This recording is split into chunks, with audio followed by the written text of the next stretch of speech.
Men Are From Mars, Women Are From Venus by John Gray. Welcome to my channel. My name is Samuel and I want to make self-growth normal. If you want to make self-growth normal, because I don't want to do it alone, and who doesn't want to make self-growth normal, then make sure to smash that like button. I'm going to do something a little experimental for the intro of this review, because overall it's been a while since the last time I ripped a book to shreds this shamelessly. Before we go forward with this, I want to say that just in retrospect, what I could have done with this book to get much more out of it was constantly asking myself, listening to it, does this apply to me?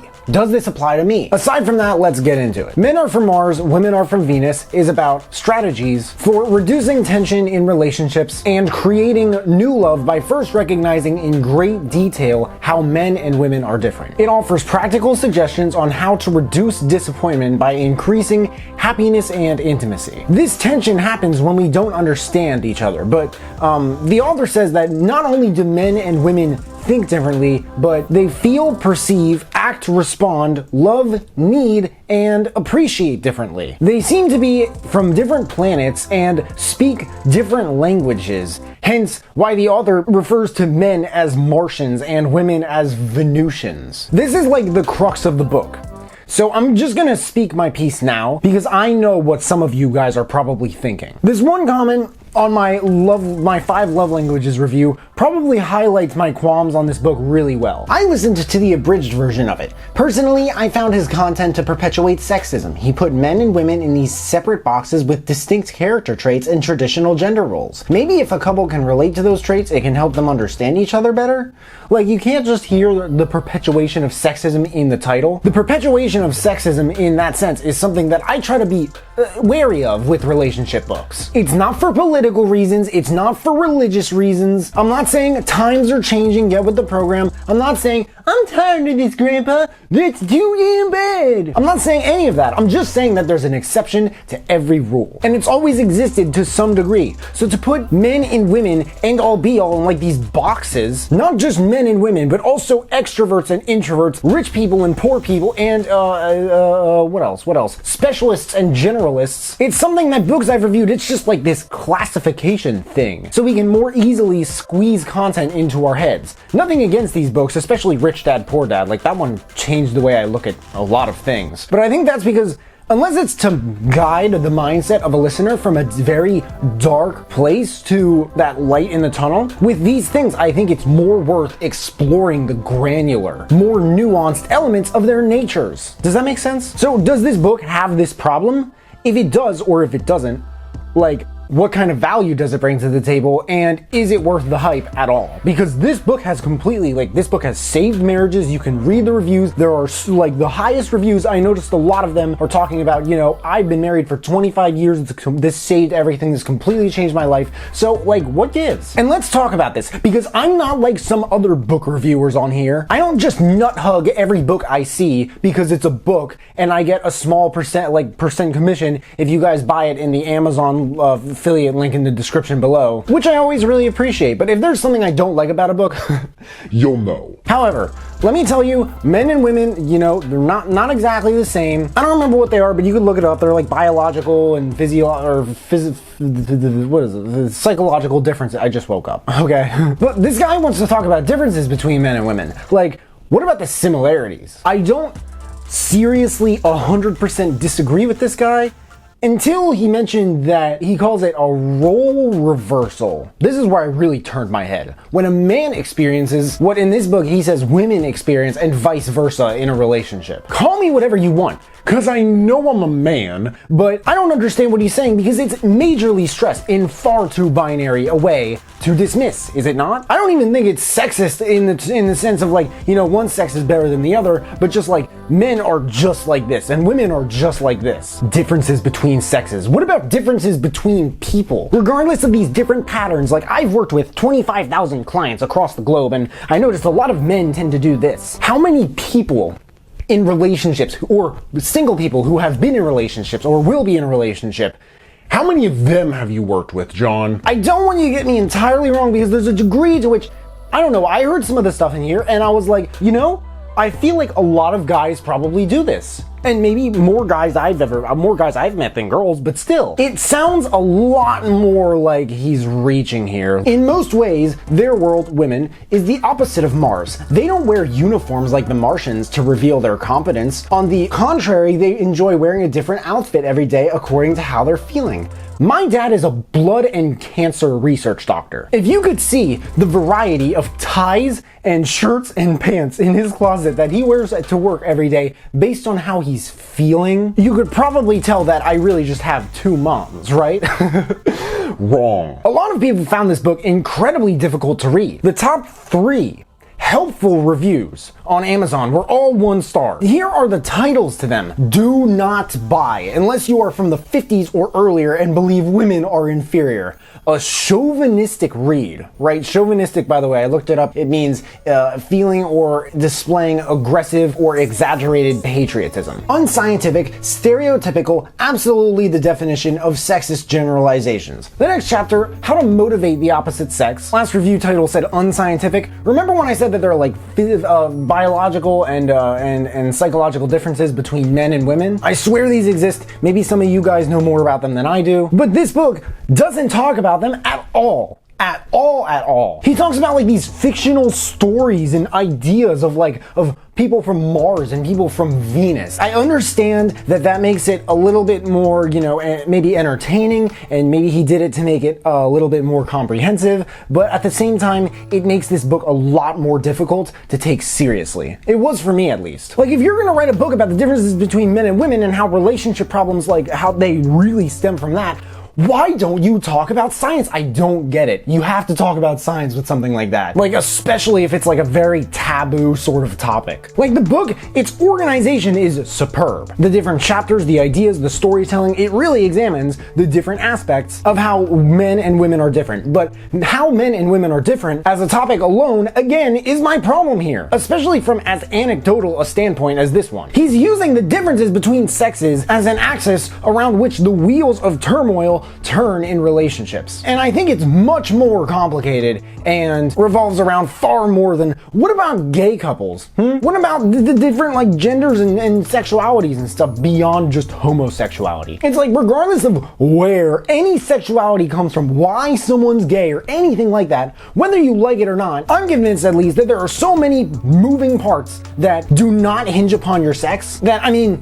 these people, any people you can imagine, at the very, very end of the day, they will tell you that love is love. In the chapter, Men Are Like Rubber Bands, it's explained how men have this intimacy cycle where we feel this urge to pull away, even if things are going really well. I've experienced this. I think it's maybe kind of a reason that they diagnosed me with Asperger's 7 years ago. The author says men and women, they pull away for different reasons. Men, we do it to fulfill our need for autonomy and independence. I feel like if this book were more rooted in, what's that word? Science, I think it would be better if that helped us to understand why we do this, if we do. What's more, and this is probably the most bold claim I'm gonna make in this review, let's say all of this information is 1000% true, just for the sake of argument. If the author were a woman, according to his logic, this would be a different book. When a woman wants to talk or feels the need to get close, she should do the talking and not expect a man to initiate the conversation. Is it wrong for a man to initiate the conversation? She has to do the talking? Like, I found a paragraph in a very low star review. To the author's credit, the book brilliantly struck a nerve, tapping into the collective pain of multiple generations of men who prefer to blame their misfortunes on the opposite sex instead of taking responsibility for their own self-development. The whole first third of the book, at the very least, seems to focus on what women could be doing differently. The author says men and women have different primary emotional needs. He identifies them as different types of love, which is strange to me. Again, I was like, maybe there's a degree this is true. Maybe. I don't know what I don't know, but like, a woman needs to be cared for, but a man needs to be trusted. A woman needs understanding, but a man needs acceptance. A woman needs respect, but a man needs appreciation. A woman needs devotion, and a man needs admiration. A woman needs validation, but a man needs approval. If you saw my face listening to the reasoning behind these, a woman needs reassurance, but a man needs encouragement. Am I the only one who's like left like scratching their heads because I don't see enough correlation between someone's sex and their primary love needs? grades? Doesn't a frightening amount of that have to do with your upbringing? Maybe he's right about a decent amount of this to some degree. I mean, like the thing with the rubber band and the intimacy cycle, that sort of caught my attention, but I think that's really just because I relate to it. However, to say how I feel about it, well, that would be quite womanly of me, would it now? And why is the next chapter called How to Avoid Painful Arguments? Isn't there a degree to which you kind of need to have painful arguments in a relationship? To me, there's something painful about the word avoid. But when he talks about, like, conflict resolution in terms of partners and not men and women, because, like, the further you get into the book, the more you hear of that, I did find myself agreeing with him a lot more.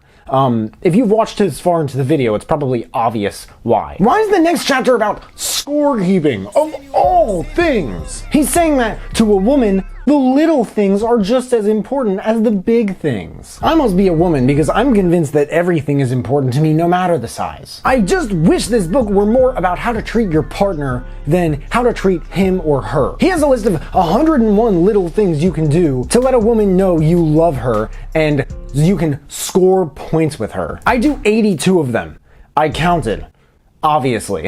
It's definitely gone up since I first started dating my girlfriend. A lot of these things she does for me, and I count it as love. Like, why not? I just don't get why he's looking at it like scorekeeping. Like, what on earth? But the thing he said about his wife being his most important client, like, that hit home for me. But the dumbest thing to me about this chapter is that you can't quantify emotion. It is impossible, as far as I know. So keeping track of, like, who does what for who is tricky in general because value is incredibly subjective. He also has a list of things for men to give women points for doing or not doing, and how many points each of them yields.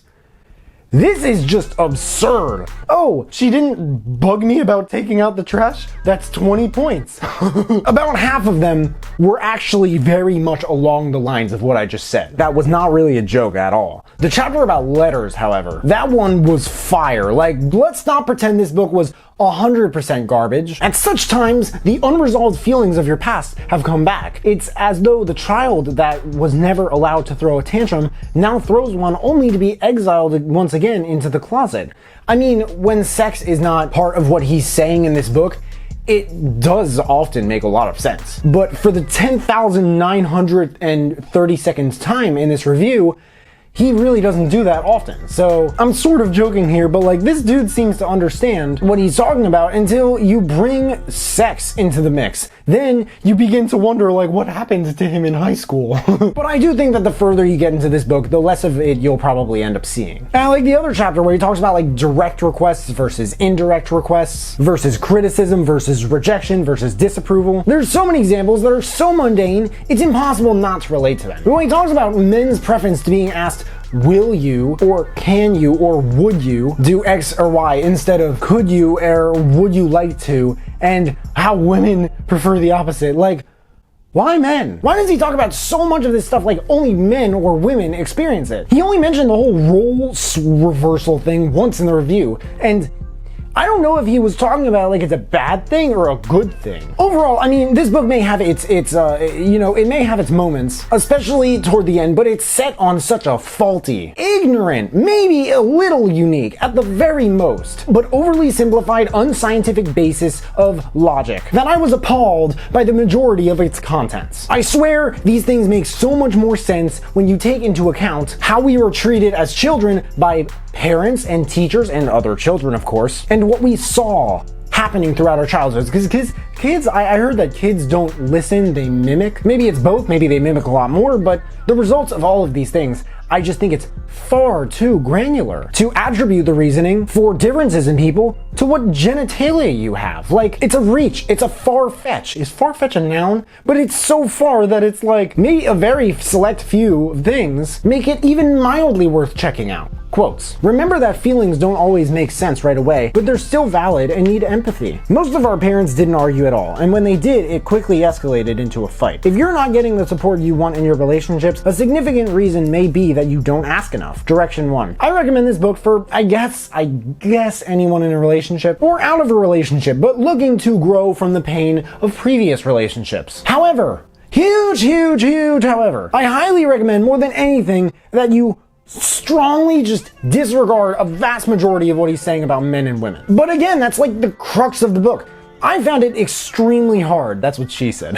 But if you watch my other reviews where anything like this really comes up, I like to think I'm not some like very unrealistic like third wave feminist, because I know I said like 1,000 times in this review that like it's hard to take this book seriously, he talks way too much about it, but like I feel like I spoke a lot in this review in a way that sounds like I'm super convinced that I'm right. But again, I could be wrong. Like maybe there's a degree to which your sex does play a role in how you think, feel, act, love, appreciate, etc. But I find that to a far greater degree, this book uses that as its basis for advice that's just profoundly unnecessary and unrealistic. I mean, again, he talks about us like we're from completely different planets. If you'd like my advice or my thoughts on it, just focus on yourself and people. I haven't found it yet, perhaps clearly, but a book like about the scientific differences between men and women, I think is way more worth taking seriously. If you want all my beliefs about what's ideal, they can be summed up in one hyphenated word: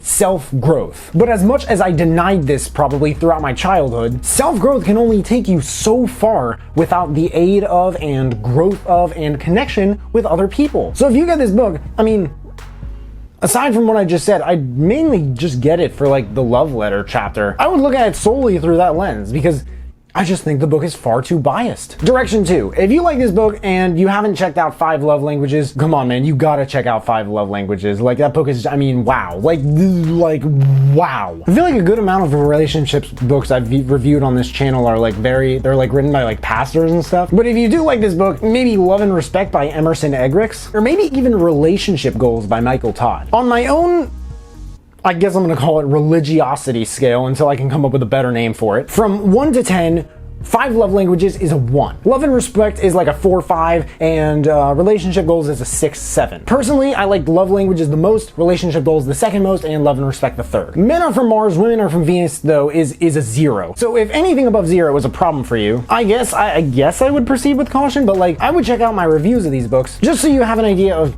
maybe what to look out for. Men Are From Mars, Women Are From Venus by John Gray. There's a link in the description if you guys want to check it out and read the reviews. That and all the other books that I mentioned in this video if you want to check those out too. If there are any other books that you guys want me to check out and review, please let me know in the comments below. Also let me know if you checked out this book and you liked it. But hey, make sure to smash that like button, subscribe if you haven't already, because I don't get why people watch this far. How is this video is probably gonna be like 15 minutes or something. But I don't get why people watch this far in my videos and they don't subscribe. But if you have subscribed and you want to turn it up just a notch and turn on that notification bell to get a notification whenever I drop new videos, that would mean the world to me. Thank you guys so much for watching. I really appreciate it. You can find me everywhere and I will see you then.